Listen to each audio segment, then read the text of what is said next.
El cuarto 503. Me llamo Esteban Salgado y durante casi 9 años trabajé como velador en edificios, bodegas y obras en remodelación. Siempre me tocaban turnos nocturnos, quizá porque nunca me quejaba y porque, según mis patrones, yo era de los pocos que aguantaban la soledad sin volverse paranoicos. Con el tiempo uno se acostumbra a ciertas cosas, al eco de sus propios pasos, a las tuberías crujiendo a las 3 de la mañana, al zumbido de los focos viejos, incluso a esa sensación de estar solo durante tantas horas. Lo que nunca termina de aprenderse es a distinguir cuando un ruido pertenece al edificio y cuando no. Esto ocurrió en 2019, en Gómez Palacio, Durango, en un hotel viejo que llevaban meses remodelando para convertirlo en oficinas. Era una construcción de 5 pisos levantada en los años 70, de esas que por fuera todavía aparentan firmeza, pero por dentro están enfermas de humedad, yeso flojo y olor a madera podrida. De día había cuadrillas de albañiles, electricistas y gente de mantenimiento, de noche me quedaba solo yo, una linterna, un radio con la pila a medias y una libreta donde anotaba mis rondines. El primer día, el encargado de la obra, un hombre llamado Víctor Hinojosa, me dio un recorrido rápido por el lugar. Me enseñó la entrada principal, el patio de carga, los baños del primer piso, el área de escaleras y los niveles donde estaban guardando herramienta. Todo lo explicó con la prisa de quien quiere irse cuanto antes. Solo cambió su tono cuando subimos al último piso. Al final del pasillo, a la derecha, había una puerta gris de metal con un número apenas visible bajo la pintura, 503. Tenía 2 candados nuevos y una cadena cruzada. Víctor se detuvo frente a ella y me dijo algo que en ese momento me pareció una simple regla de seguridad. Esa habitación no la abras. Ni por curiosidad. Si escuchas algo ahí arriba, lo ignoras y me llamas por la mañana. Le pregunté por qué. No me respondió de inmediato. Se quedó mirando la puerta como si esperara oír algo del otro lado y luego dijo que todavía no terminaban de retirar material viejo, que el piso estaba inestable y que no quería accidentes. Después se dio media vuelta y seguimos el recorrido. No le creí del todo, pero tampoco le di importancia. En ese tipo de trabajo siempre hay zonas restringidas y a mí me pagaban por vigilar, no por investigar. Las 2 primeras semanas fueron normales. Hacía rondines cada hora, revisaba que nadie hubiera entrado por la parte trasera, me quedaba un rato en la caseta viendo videos en el celular y volvía a subir. El edificio era incómodo, sí, pero no distinto a otros. Lo único raro era el silencio del 5º piso. En los demás niveles se oían tuberías, goteos, láminas moviéndose con el viento, arriba no. Arriba el silencio era tan compacto que hasta mis pasos parecían ajenos, como si no los produjera yo. La primera vez que escuché algo en el 503 fue un martes, poco después de las 2:30 de la madrugada. Estaba terminando mi recorrido cuando oí 3 golpes secos detrás de la puerta. No fueron golpes fuertes. Sonaron más bien como nudillos cansados tocando madera, aunque la puerta era de metal. Me detuve a escuchar, pensando que tal vez el ruido venía de otra habitación o de las tuberías, pero no. Fueron 3 golpes exactos, separados por una pausa regular, como si alguien hubiera querido llamar sin hacer demasiado escándalo. Esperé un rato. No se repitieron. Esa noche no dije nada. Bajé, anoté en la libreta ruido en pasillo 5º piso y seguí con mi turno. Pero al día siguiente, a la misma hora, volvió a pasar. Esta vez no fueron solo los golpes. Después del tercer toque se oyó un arrastre lento, como si una silla o una mesa pesada se desplazara unos centímetros por el suelo. La piel se me erizó de inmediato. Me acerqué con la linterna apuntando al piso. Los candados seguían puestos. La cadena también. Aún así, me agaché por puro impulso y vi algo que me hizo retroceder. Por debajo de la puerta salía una línea delgada de polvo, como si del otro lado hubieran barrido hacia el pasillo. Lo extraño era que ese piso llevaba días sin usarse. Nadie tenía por qué estar dentro. Al amanecer se lo comenté a Víctor. Pensé que me diría que algún albañil había olvidado herramientas o que quizá había entrado alguien de mantenimiento. En vez de eso, me pidió que no volviera a acercarme a la puerta y que, si los ruidos continuaban, solo lo anotara en la libreta. Me lo dijo sin enojo, pero con una seriedad que me dejó incómodo. A partir de entonces empecé a fijarme más. Los ruidos del 503 nunca ocurrían antes de las 2. Siempre entre las 2:30 y las 3:15 de la madrugada. A veces eran golpes. A veces ese arrastre lento. En 2 ocasiones escuché algo peor, una especie de jadeo apagado, como la respiración de alguien con la nariz tapada o con la boca llena de sangre. No sé por qué pensé eso, pero fue exactamente la impresión que me dio. Un sonido húmedo, débil, humano. Una madrugada encontré la cadena ligeramente floja. No rota, no abierta, floja. Como si alguien la hubiera manipulado y la hubiera dejado casi en la misma posición. Revisé los candados. Uno de ellos estaba mal cerrado. No quise tocarlo. Bajé por el radio para pedirle a Víctor que fuera al edificio, pero no contestó. Lo llamé al celular y tampoco respondió. Eran las 3:08 de la mañana. Regresé a la caseta con la sensación de que me habían dejado solo a propósito. Desde ese día empecé a dormir mal. No solo por el miedo, sino porque el edificio se me empezó a meter en la cabeza. En mi casa me despertaba sobresaltado creyendo haber escuchado esos 3 golpes en la pared del cuarto. Una noche soñé con el pasillo del 5º piso y con una mujer de pie al fondo, descalza, mirándome sin rostro. Cuando desperté tenía las uñas enterradas en la palma de la mano. Aún así seguí yendo a trabajar. Necesitaba el dinero. La noche que todo se vino abajo fue un viernes. Lo recuerdo porque había llovido fuerte y el edificio olía a drenaje revuelto con cemento mojado. Desde las 11 empecé a notar cosas raras en las cámaras. La imagen del pasillo del 5º piso se llenaba de estática cada pocos minutos. No se iba por completo, solo temblaba en torno a la puerta del 503, como si el aire se distorsionara ahí. A la 1:47 vi algo que me hizo incorporarme de golpe, la puerta estaba abierta. No de par en par. Apenas una franja negra. Subí con la linterna y la varilla que usaba para asegurar la reja trasera. A medio pasillo me llegó un olor insoportable. No era humedad. Era algo más espeso, agrio, como ropa guardada con agua sucia y carne pasada. El foco del techo parpadeaba. Yo podía escuchar mi propia respiración rebotando en las paredes. La puerta del 503 estaba entreabierta unos 20 centímetros. La cadena colgaba a un lado. Los candados estaban en el suelo. No recuerdo haber pensado nada. El miedo, cuando es de verdad, no te deja razonar, te vuelve obediente. Avancé hasta la puerta y alumbré el interior.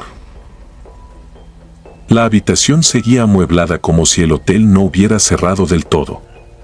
Había una cama matrimonial sin sábanas, un buró ladeado, un closet empotrado y una silla de madera colocada frente al baño. Todo estaba cubierto por una capa de polvo gris, salvo un camino limpio en el piso que iba desde la cama hasta la pared del fondo, como si algo hubiera sido arrastrado una y otra vez por el mismo trayecto. Lo peor estaba en la pared. Al principio pensé que eran manchas de humedad, pero al acercar la linterna vi palabras. Había frases raspadas sobre el yeso, unas encima de otras, escritas con algo filoso hasta romper la pintura. No me dejen sola. No apaguen la luz. Aquí sigue. No es mi voz. Se me heló el cuerpo. Quise salir, pero entonces oí el sonido del baño, un golpecito suave, como una uña contra azulejo. Moví la linterna hacia la puerta del baño. Estaba cerrada. La manija empezó a bajar despacio, con una lentitud tan precisa que todavía hoy me enferma recordarla. No cayó de golpe ni tembló como cuando alguien forcejea. Bajó con cuidado, como si la persona del otro lado supiera que yo la estaba mirando y quisiera disfrutarlo. Retrocedí un paso. La puerta del baño se abrió apenas unos centímetros y de la oscuridad salió una voz de mujer, ronca, quebrada, apenas un hilo de aire. No dejes que me vuelva a tapar. Se me aflojaron las piernas. Sentí el impulso de correr, pero me quedé inmóvil. La voz no sonó sobrenatural ni cavernosa. Sonó peor, sonó real. Como la de una mujer enferma, deshidratada, a punto de desmayarse. Entonces la linterna alumbró el suelo del baño. Había tierra removida. No polvo. Tierra húmeda, negra, con pedazos de yeso y algo blanco asomando entre el lodo. Un dedo. No una mano completa, solo la punta de un dedo humano saliendo de la tierra como una raíz. No sé cómo logré salir de ahí. Recuerdo haber corrido escaleras abajo con la vista nublada y el estómago revuelto. Vomité en el segundo piso, me levanté y seguí hasta la caseta.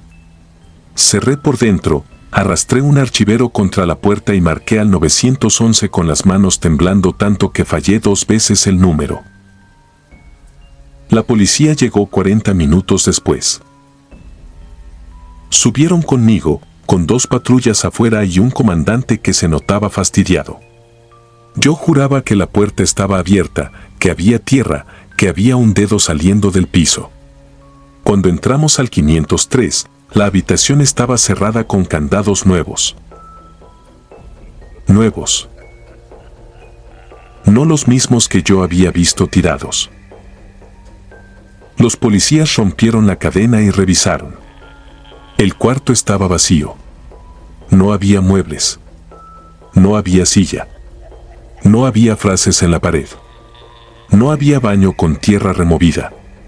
Solo un espacio desnudo, húmedo, con el concreto expuesto y olor a cloro. Me trataron como si hubiera bebido. Víctor llegó cerca de las 5 de la mañana.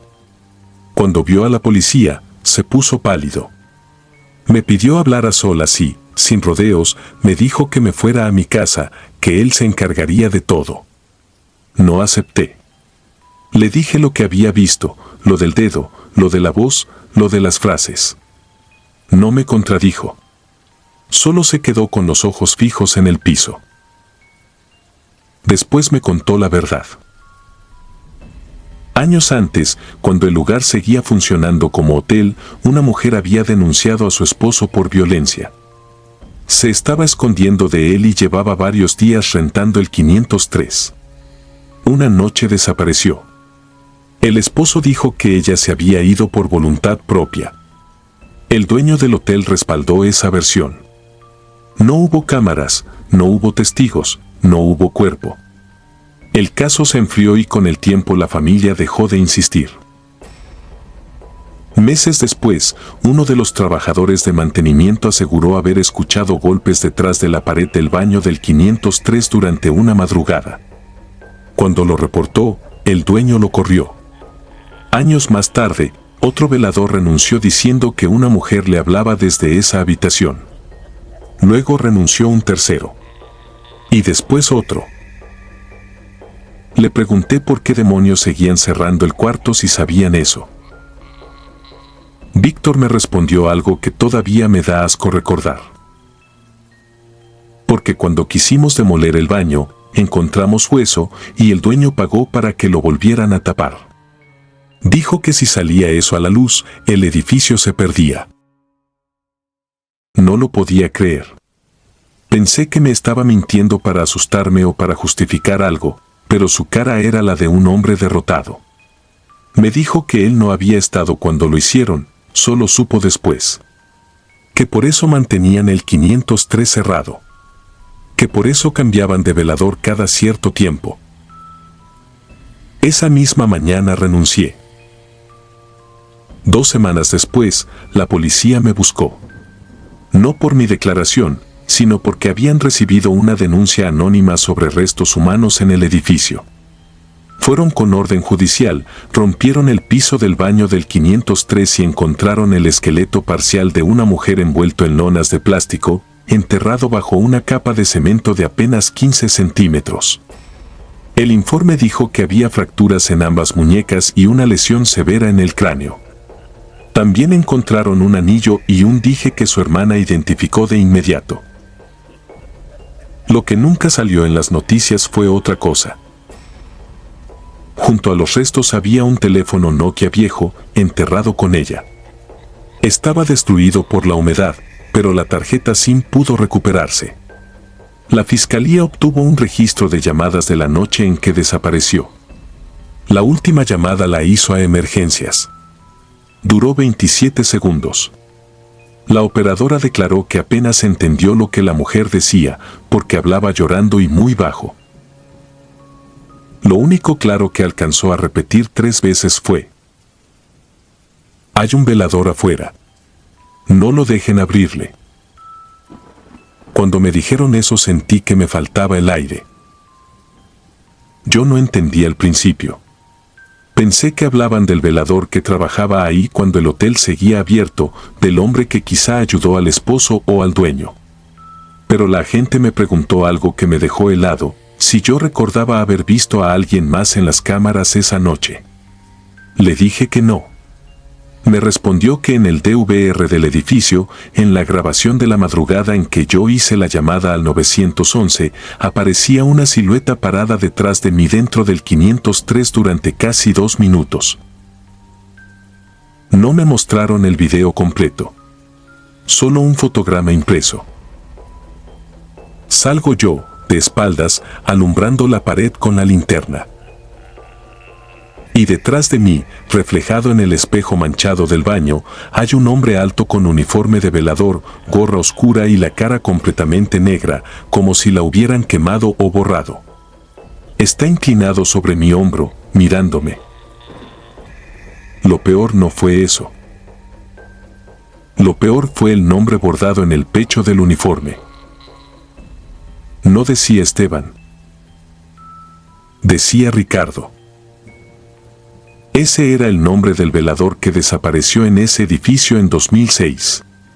El primero. El que, según Víctor, había renunciado sin avisar. No renunció. Sus restos aparecieron 3 meses después, enterrados en una obra negra a las afueras de Lerdo. Tenía cemento en las uñas y fragmentos de yeso en la garganta.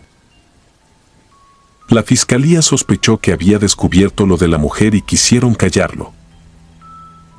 Yo intenté seguir con mi vida. Dejé ese trabajo, me fui a vivir a otra colonia y cambié de número. Durante meses dormí con la luz prendida. Cada vez que escuchaba 3 golpes en cualquier parte del edificio donde estuviera, sentía que se me vaciaba el cuerpo. Empecé terapia. Dejé de subir solo a azoteas, sótanos, hoteles, cualquier lugar con pasillos largos.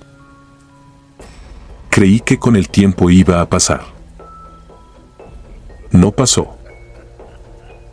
Hace 6 meses murió Víctor de un infarto.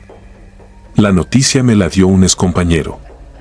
Lo encontraron en su casa, sentado en una silla frente a la puerta del baño, con la espalda recta y los ojos abiertos. Los vecinos dijeron que desde la noche anterior se escuchaban golpes dentro del departamento, siempre 3, siempre en el mismo muro. Yo no fui al funeral.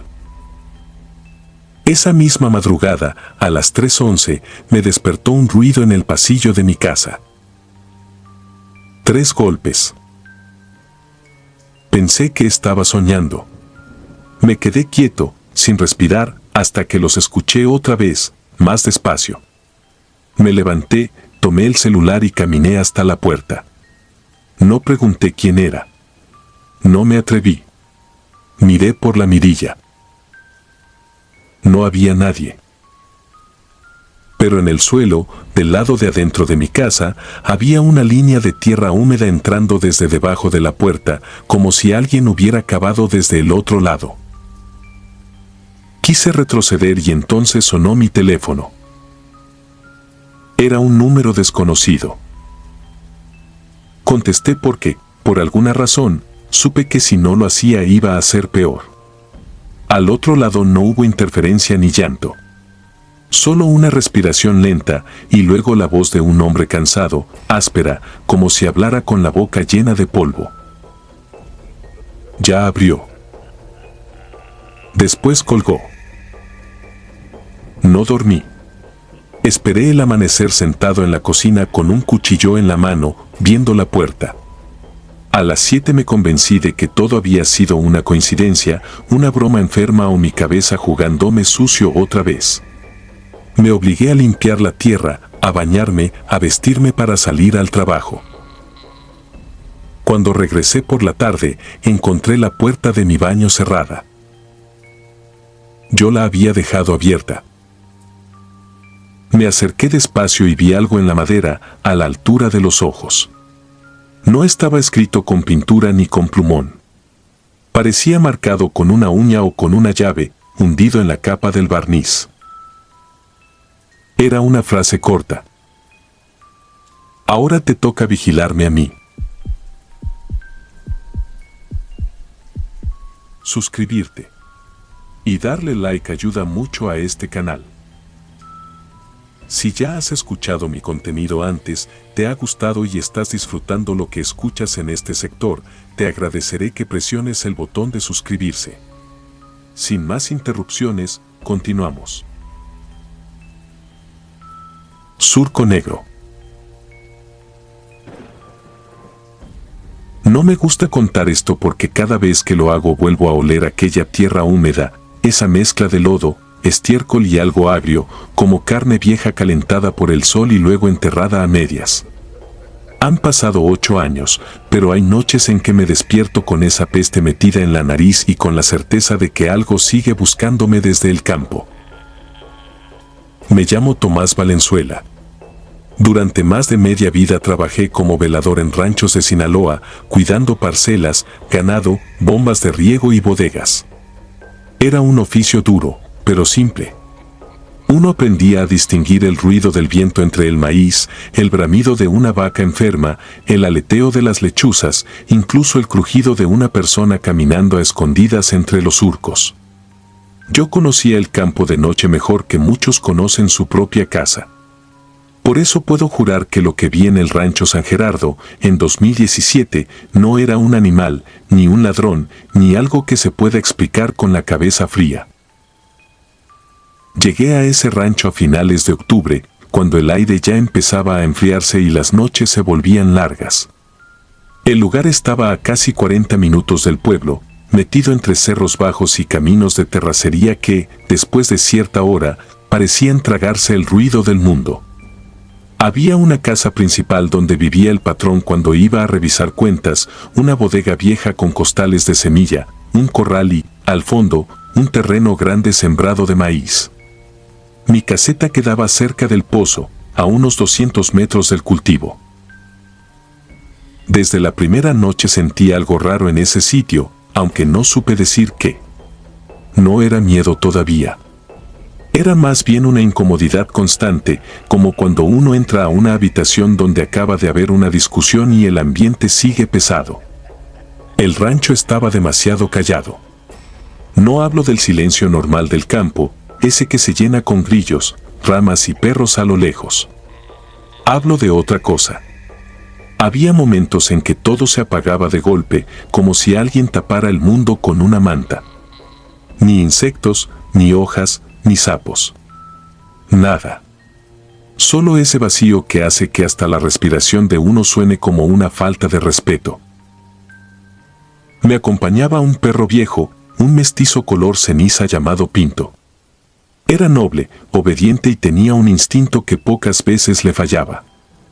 Si algo se movía cerca del rancho, él lo sabía antes que yo. La segunda noche empezó a ponerse extraño.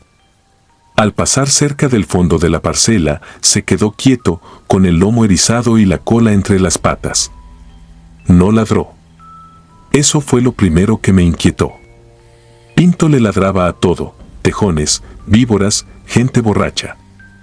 Pero aquella vez solo se quedó mirando hacia el maíz, inmóvil, soltando un gemido bajo, como si estuviera viendo a alguien conocido que no debería estar ahí. Alumbré con la linterna, pero no vi nada. El viento movía apenas las puntas de las plantas y por un momento me sentí ridículo, como un viejo asustándose de la oscuridad. Lo jalé del collar y seguí caminando, aunque él iba mirando hacia atrás. La tercera noche encontré el primer rastro. No eran huellas. Eran surcos hundidos en la tierra, como si algo muy pesado hubiera sido arrastrado entre las hileras del maíz. El rastro venía desde el cerro, atravesaba la parcela y terminaba a pocos metros de la bodega. Ahí se cortaba de golpe. No seguía hacia ningún lado. No había marcas de regreso, ni patas, ni manos, ni ruedas. Solo esa línea ancha de plantas dobladas y barro revuelto, como si algo hubiera descendido del monte, cruzado el campo y luego se hubiera esfumado en seco.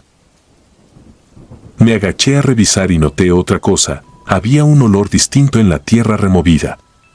No era estiércol ni humedad. Era un olor dulce y podrido, parecido al de una flor marchita mezclada con sangre vieja. Pinto empezó a gruñir con el hocico pegado al suelo y luego se apartó de un salto, gimiendo. Ahí, medio enterrado entre el lodo, vi algo pequeño y blanco. Pensé que era un hueso de pollo, pero cuando lo saqué con la punta de la bota me di cuenta de que era una falange humana, el hueso de un dedo, tan pequeño que parecía de un niño. Se me heló la espalda. Guardé silencio hasta la mañana. Cuando le enseñé el hueso al patrón, don Julián, me lo arrebató de la mano y se puso pálido. En vez de preguntarme dónde lo había encontrado, miró hacia el fondo del maíz y se persignó. Después me dijo algo que, en ese momento, me sonó a superstición de viejo, pero que con el tiempo entendí que era una advertencia. Si vuelves a oír que te hablan desde el surco del fondo, no contestes. Y si ves a alguien parado entre el maíz después de las 3, no te acerques aunque parezca un niño. Le pregunté de qué hablaba. No me respondió. Solo me dijo que si no me gustaban las mañas del rancho, me podía ir de una vez. Necesitaba el dinero, así que me quedé. Esa misma noche empezó de verdad. A las 2:30 hice mi recorrido normal. Todo estaba en calma, salvo por Pinto, que caminaba pegado a mi pierna, nervioso. Cuando llegamos a la mitad de la parcela, escuché un silbido. Fue breve, casi juguetón, como el que hace alguien para llamar a un perro. Venía del surco del fondo. Me detuve. Volvió a sonar, esta vez más cerca. ¿Quién anda ahí?, grité. En cuanto lo hice, Pinto soltó un aullido tan fuerte que me hizo brincar. No ladraba hacia el frente, sino hacia mi espalda. Me di la vuelta de golpe y vi a una niña parada a unos 10 metros de mí, del lado del camino. No sé de dónde salió. Un segundo antes no estaba ahí. Llevaba un vestido claro, sucio de tierra hasta las rodillas. Estaba descalza. Tenía el cabello largo, pegado a la cara como si hubiera salido del agua. Pensé que era una niña perdida del pueblo, algo imposible a esa hora y en ese lugar, pero aún así di un paso hacia ella. ¿Estás bien?, le pregunté. No respondió. Entonces levantó la cabeza. No tenía ojos. No es una forma de hablar. Donde debían estar sus ojos había 2 huecos oscuros, hundidos, brillosos por dentro, como si estuvieran llenos de agua negra. La boca la tenía entreabierta, torcida en una mueca extraña, no de llanto, sino de esfuerzo, como si estuviera intentando recordar cómo se sonreía. Retrocedí por puro instinto. Pinto se lanzó contra ella, pero antes de llegar se frenó en seco, como si hubiera chocado con algo invisible. Cayó de lado, chillando. La niña siguió inmóvil y entonces escuché el maíz crujir detrás de ella. No era un paso. Era un avance lento, pesado, húmedo. La vi salir entre los surcos. Al principio creí que era un becerro flaco caminando en dos patas. Luego la linterna me dejó ver mejor y entendí que ninguna cosa nacida en este mundo debía tener esa forma. Era alta, más de 2 metros quizá, pero encorvada, con una espalda arqueada de la que sobresalían huesos largos como ramas. Tenía la piel negra, pegada al cuerpo, brillante como si estuviera cubierta por una baba espesa. Los brazos le colgaban demasiado, casi hasta las rodillas, y terminaban en manos delgadas con dedos larguísimos, no uñas, sino puntas oscuras, finas, como espinas. La cabeza era lo peor, parecía la de un perro sin hocico, con la cara aplastada y abierta al centro por una grieta vertical que se abría y cerraba despacio, húmeda, respirando. No tenía ojos visibles, pero yo sentí que me estaba mirando. La niña dio un paso hacia mí. La cosa dio otro detrás de ella, imitándola. Entendí, sin saber cómo, que no eran dos seres distintos. Era como si la niña fuera la carnada, y eso que la seguía fuera la verdadera presencia. Corrí. No recuerdo haber decidido correr, mi cuerpo lo hizo por mí. Agarré a Pinto como pude, porque apenas se arrastraba, y me eché a correr hacia la caseta. Detrás de nosotros no escuché pasos, sino ese arrastre húmedo entre las plantas, cada vez más rápido. Cuando llegué, aventé al perro dentro, cerré la puerta y puse una mesa atravesada. La lámina de las paredes empezó a crujir casi de inmediato, no por golpes, sino por roces, como si algo enorme caminara alrededor, pegando el cuerpo a la caseta y olfateando por las rendijas. No dormí nada. Me quedé sentado con la escopeta en las piernas, oyendo. Primero fue el raspado en la puerta. Luego, la voz. Era la voz de mi madre. Mi madre llevaba 6 años muerta cuando la escuché afuera de la caseta, pidiéndome que abriera porque estaba perdida.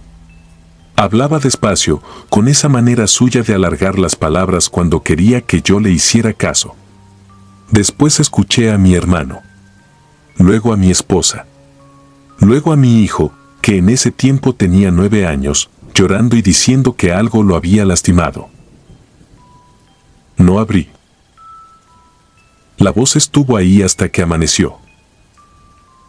Cuando por fin salió el sol y me atreví a abrir, encontré la tierra frente a la caseta completamente removida, como si hubieran enterrado y desenterrado algo durante toda la noche.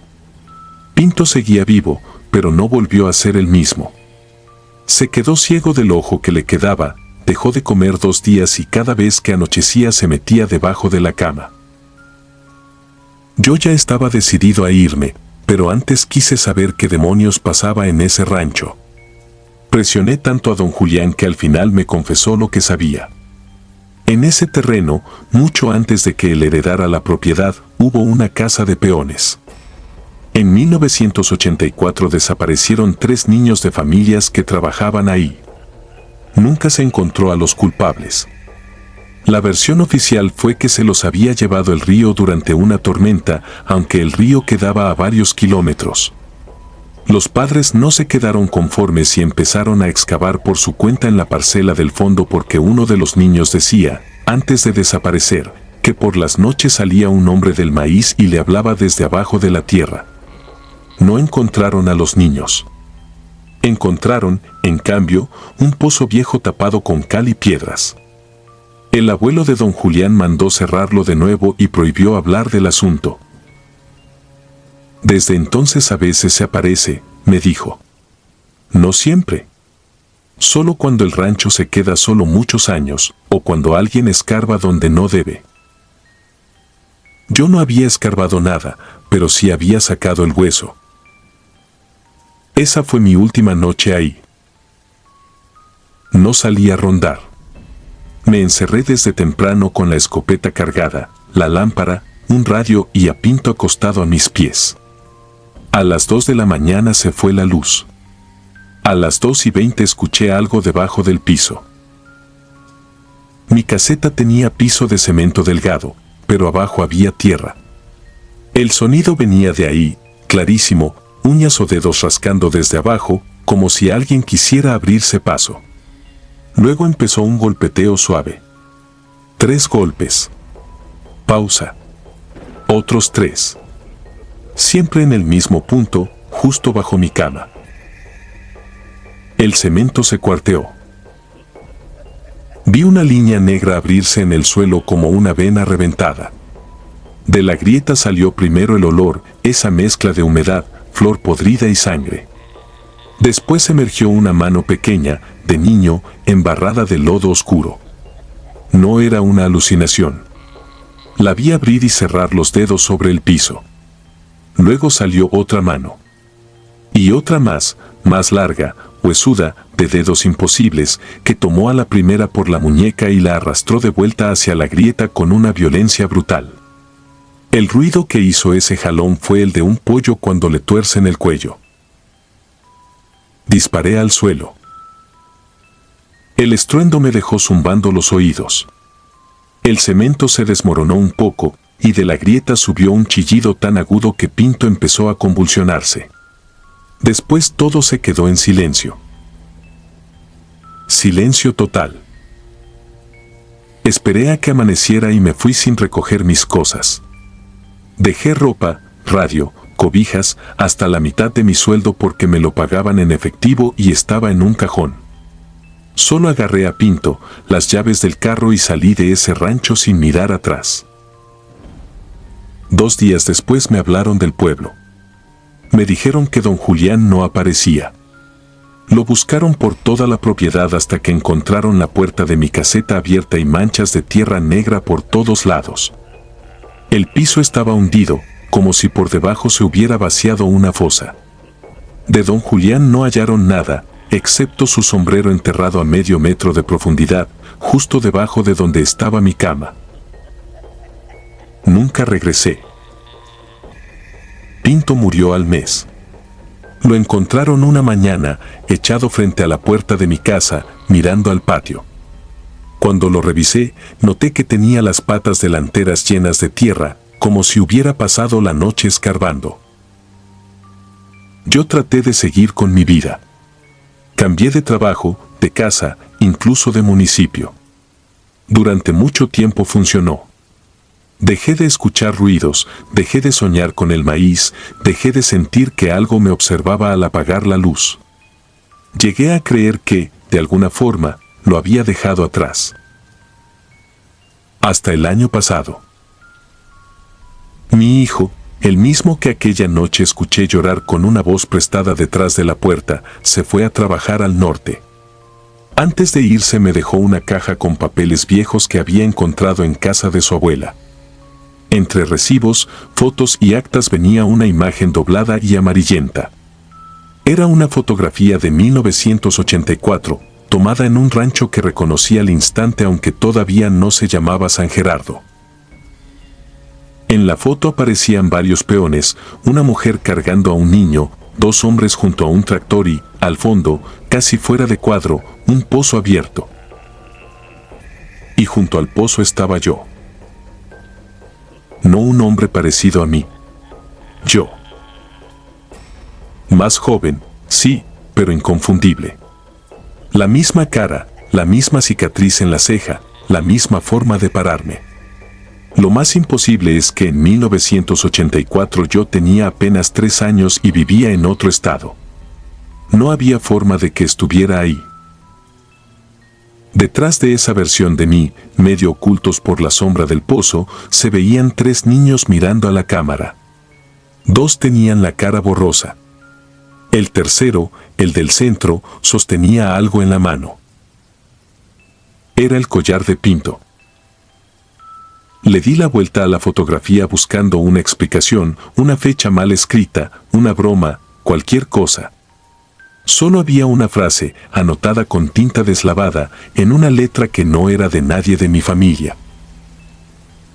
El velador siempre vuelve.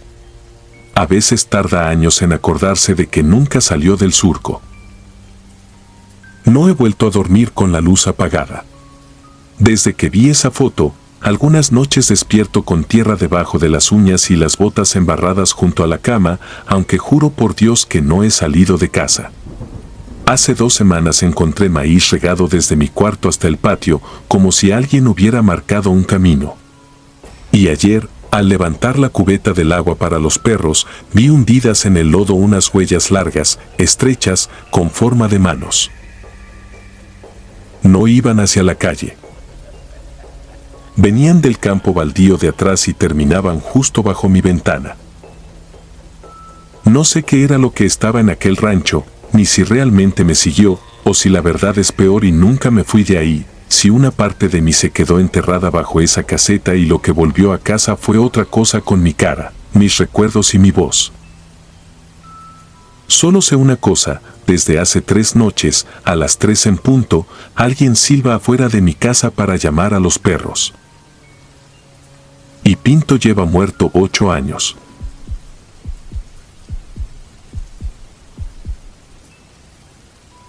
Venía por mi turno.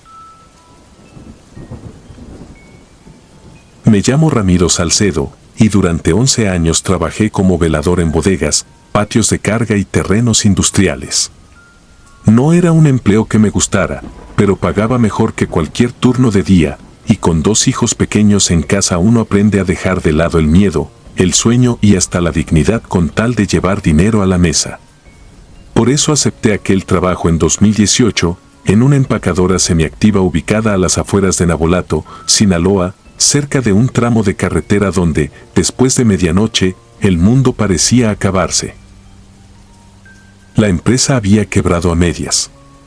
Una parte del terreno seguía usándose para almacenar fertilizante, cajas de empaque y maquinaria vieja, el resto estaba abandonado, tragado por maleza seca, naves vacías y patios donde el polvo se levantaba con cualquier brisa. Mi caseta quedaba en la entrada principal, junto al portón corredizo. Desde ahí controlaba el acceso, revisaba cámaras, anotaba placas y hacía 2 rondines por la madrugada. Estaba completamente solo durante todo el turno. Al principio me gustó esa soledad. La caseta tenía un ventilador viejo, una cafetera eléctrica, un baño diminuto y un monitor con 8 cámaras en blanco y negro. El silencio, con el tiempo, se vuelve parte del oficio. Uno aprende a distinguir el ruido normal de un cable vibrando, del golpe seco de una lámina, del motor de un tráiler a lo lejos. También aprende a detectar cuando el silencio no es normal, cuando se siente como una habitación donde alguien acaba de dejar de respirar. Esa noche empezó así. Eran poco más de las 2 de la mañana cuando salí de la caseta para despejarme. Hacía un frío extraño, impropio de abril. La carretera estaba vacía. No se oían grillos, ni perros, ni el zumbido de los postes. Solo ese silencio tieso que parecía cubrirlo todo. Me apoyé en el marco de la puerta con el vaso de café en la mano y entonces vi a un hombre caminando del otro lado del camino. No me habría llamado tanto la atención si no fuera por la forma en que se movía. No caminaba como un borracho ni como alguien herido. Su cuerpo iba rígido, inclinado hacia adelante, con los brazos pegados al torso y las piernas avanzando a tirones, como si las articulaciones no le respondieran bien. Arrastraba un pie. La cabeza le colgaba hacia el hombro derecho de una manera antinatural, como si el cuello estuviera roto o vencido. Aún desde lejos, me dio la impresión de que no estaba buscando a dónde ir, sino siguiendo una ruta que solo él conocía. Lo vi avanzar unos metros hasta perderse entre la oscuridad del acotamiento. Me quedé mirándolo un rato, esperando que apareciera un carro, una linterna o algo que le diera sentido a esa escena. No pasó nada. Volví a entrar. La sensación rara no se me quitó. Encendí otro cigarro junto a la ventana y revisé las cámaras por costumbre. La entrada, el patio de maniobras, la nave principal, la parte trasera, el área de tanques. Todo en orden. Iba a sentarme cuando algo me hizo alzar la vista hacia el cristal de la caseta. Ahí estaba otra vez. No en la carretera. Estaba del otro lado del cerco perimetral, a unos 30 metros de mí, parado entre dos arbustos secos. Inmóvil. Viéndome. La luz amarillenta del poste no le daba de lleno, pero alcanzaba a dibujarle la silueta, un hombre alto, flaco, con la ropa colgándole del cuerpo. Tenía la cabeza ladeada igual que antes. No hacía ningún gesto, no se movía, no se acercaba. Solo miraba. Tomé la lámpara y salí un paso, sin abrir del todo la puerta. Grité. No puede estar ahí. Retírese. No hubo respuesta. Le apunté con la lámpara. La luz tembló sobre el cerco, el alambre, la tierra, y cuando llegó al punto donde él estaba, ya no había nadie. Me quedé helado. No escuché pasos. No vi correr a nadie. Simplemente ya no estaba.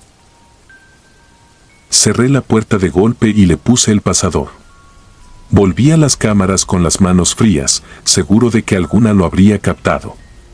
Revisé una por una. Nada. Ni en la carretera, ni junto al cerco, ni en los patios. Era como si aquel hombre nunca hubiera existido. Quise convencerme de que el cansancio me estaba jugando una mala pasada. Llevaba semanas durmiendo mal, cubriendo turnos dobles.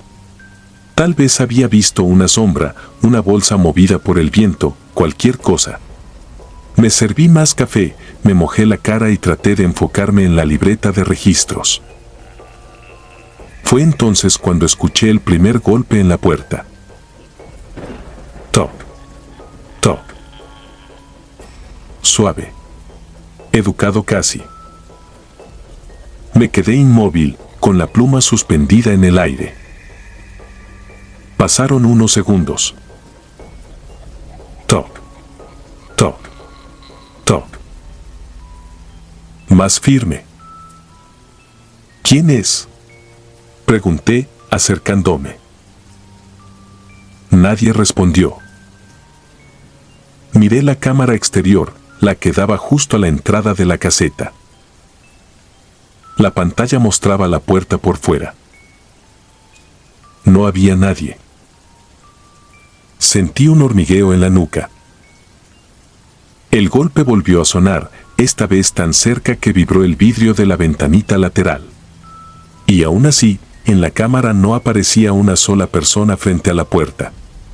La imagen estaba limpia, vacía, solo el rectángulo de luz del foco exterior y las sombras del portón. Si es una broma, ya estuvo, dije, más para darme valor que por otra cosa. Entonces escuché mi nombre. No desde la cámara, no desde afuera como un grito. Lo escuché pegado a la puerta, en un susurro ronco, como si una boca reseca estuviera rozando la lámina. Ramiro.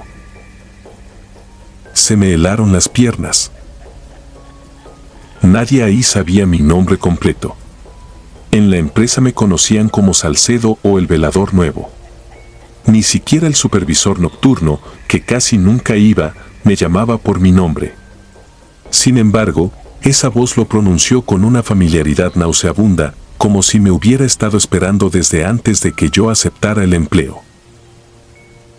Retrocedí hasta la mesa y tomé el radio para llamar a la base, pero solo salió estática. Moví la antena, cambié de canal, golpeé el aparato. Nada. Los golpes se reanudaron, esta vez alrededor de la caseta. Primero en la puerta. luego en la pared lateral, luego en la parte trasera. No corrían ni se apresuraban, se desplazaban con calma, como si alguien caminara en círculos, tocando la lámina con los nudillos, rodeándome. Toc, toc, toc. La cámara del patio trasero comenzó a parpadear. Después se fue a negro. Luego la del portón. Luego la de la nave principal. Una por una, las 8 cámaras empezaron a llenarse de interferencia hasta que solo quedó una, la del interior de la caseta. Y en esa cámara, la única que me mostraba a mí mismo sentado frente al monitor, apareció algo que no estaba ahí cuando levanté la vista. Una figura parada detrás de mi silla. No se le veía la cara. Solo el cuerpo alto, rígido, inclinado hacia un lado. Tan cerca de mí que casi podía sentirle la respiración en la coronilla. Me giré con tanta fuerza que tiré la silla. No había nadie. Cuando volví a ver la pantalla, la figura seguía ahí, detrás del lugar donde yo acababa de estar. Sentí ganas de vomitar. Agarré la lámpara y me encerré en el baño de la caseta, empujando la puerta con la espalda, con el radio inútil entre las manos. Ahí me quedé no sé cuánto tiempo, oyendo pasos arrastrados afuera, el roce de algo contra la puerta principal, y de vez en cuando mi nombre, dicho en un murmullo bajo, paciente, casi cariñoso. Lo peor vino a las 4:10. Mi celular sonó. Era mi esposa. Contesté de inmediato, creyendo que por fin podía escuchar una voz normal, algo del mundo real que me sacara de aquella pesadilla. Pero del otro lado no estaba ella. Solo escuché respiración. Lenta, húmeda. Y luego la voz. La misma voz de afuera. Ya abriste. Miré la puerta del baño. Estaba entreabierta. No sé cómo describir lo que sentí en ese instante. Yo recordaba perfectamente haberla cerrado. Recordaba incluso haber puesto el bote de trapeador detrás para trabarla. Sin embargo, ahí estaba, abierta unos 10 centímetros, mostrando la oscuridad de la caseta. La lámpara me temblaba en la mano cuando empujé la puerta con la punta del zapato. El interior estaba vacío. La silla tirada, el café derramado, las cámaras muertas. Y la puerta principal de la caseta abierta de par en par. No recuerdo haber decidido salir. Solo sé que de pronto estaba corriendo hacia el patio con la lámpara en una mano y el radio en la otra, gritando por ayuda. El aire de afuera era más helado que antes, como si estuviera respirando dentro de un refrigerador. Avancé hasta la nave principal, convencido de que alguien se había metido y quería jugar conmigo, de que todo tenía una explicación miserable y humana. Entonces la vi. En el piso de cemento, iluminada por mi lámpara, había una libreta de registros. No la mía. Era vieja, húmeda, con las hojas amarillentas y el logo antiguo de la empresa. La levanté sin entender qué hacía ahí. Al abrirla, vi fechas de 2008. Registros de entrada, placas, horarios. Y en la última página, escrita con una letra temblorosa, había una frase repetida más de 10 veces. No le abras al hombre de la carretera. Si toca, no le abras. Si dice tu nombre, ya te encontró. Escuché el arrastre de un pie detrás de mí. Me giré. El hombre estaba a menos de 2 metros. Nunca voy a olvidar su cara. Era un rostro hinchado, amoratado, con la piel abierta en la frente y un ojo completamente blanco. Llevaba el uniforme viejo de la empresa, empapado de algo oscuro. Su cuello estaba vencido hacia un lado, igual que lo había visto desde la carretera, pero lo peor era la expresión. No era de rabia, ni de locura, ni siquiera de muerte. Era de agotamiento. De un cansancio inmenso. Como el de alguien que ha pasado años buscando a quien lo reemplace. Quise correr, pero el hombre alzó una mano y señaló hacia la caseta.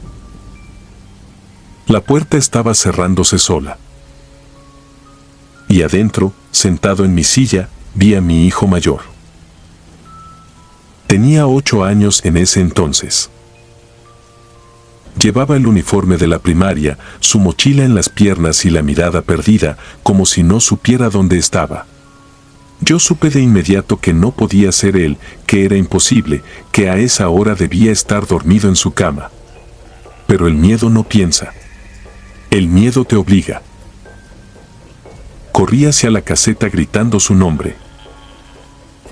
No vi el cable de acero tensado a la altura de las rodillas hasta que ya era demasiado tarde. Caí de frente con una fuerza brutal.